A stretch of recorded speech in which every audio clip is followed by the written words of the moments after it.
ഇന്ന് നാളെ കൊണ്ട് മിക്കവാറും ഹോട്ടലുകളിൽ സ്റ്റോക്കുള്ള സിലിണ്ടറുകളൊക്കെ തന്നെ തീരാൻ സാധ്യതയുണ്ട്. അത് കഴിയുമ്പോൾ ഹോട്ടലുകളൊക്കെ മിക്കവാറും അടഞ്ഞു പോകും. പാചകവാതക പ്രതിസന്ധി നമ്മുടെ അയൽ സംസ്ഥാനമായ കർണാടകയിൽ കാര്യമായി തന്നെ ബാധിച്ചിരിക്കുന്നു. കേരളത്തിലേക്ക് അതിന്റെ ആശങ്ക വരുന്നു എന്നതാണ് കഴിഞ്ഞ ദിവസങ്ങൾ മുതലുള്ള ഫീൽഡിലെ വിവരങ്ങൾ. കഴിഞ്ഞൊരു 3 ദിവസമായിട്ട് ഈ പ്രതിസന്ധി ഇങ്ങനെ മുന്നോട്ട് പോയിക്കൊണ്ടിരിക്കുകയാണ്.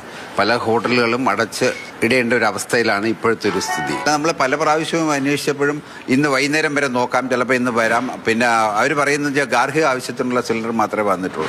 ഗ്യാസ് ഇല്ലാതെ എന്തായിരുന്നൊരു ഹോട്ടൽ പ്രവർത്തിക്കാൻ പറ്റത്തില്ല.